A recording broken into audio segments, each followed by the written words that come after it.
Olá pessoal, aqui é a Prof. Gabi e hoje vamos para uma aula de História. Os bandeirantes. Há mais ou menos 400 anos, o interior do território do Brasil ainda era desconhecido pelos portugueses. A maioria das cidades que existiam estava próxima às regiões litorâneas. Com o objetivo de desbravar novos locais, os portugueses incentivaram a formação de grupos expedicionários, ou seja, pessoas que participam de uma expedição. Esta é feita por um grupo que se desloca para uma região a fim de conhecê-la e explorá-la, para viajar pela colônia, com as bandeiras e as entradas.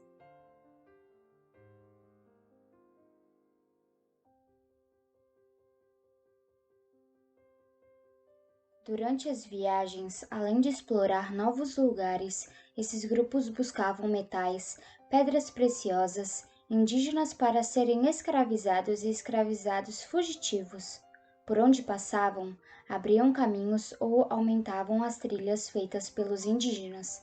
Dessa forma, além de novas cidades, surgiram muitas estradas. Eram as principais vias dos meios de transporte terrestres da época, ligando uma cidade a outra.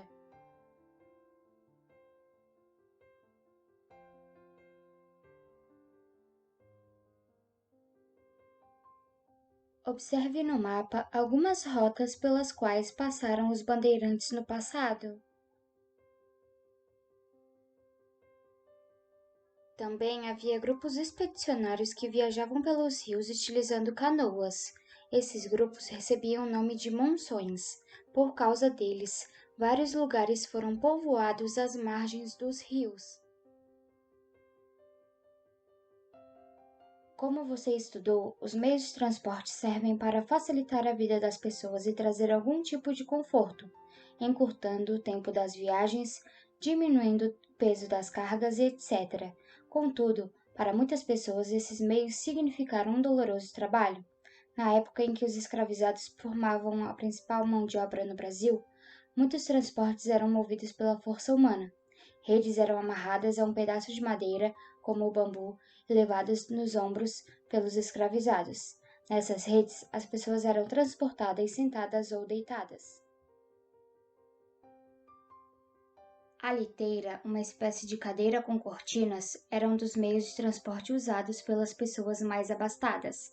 Geralmente, os escravizados carregavam a liteira nos ombros.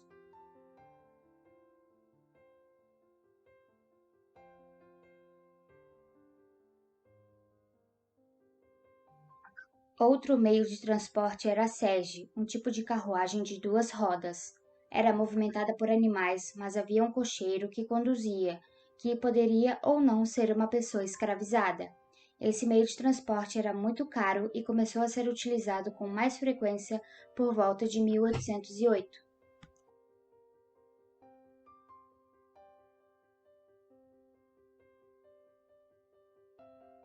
Enfim pessoal, por hoje é só. Um grande beijo da Prof. Gabi e até logo!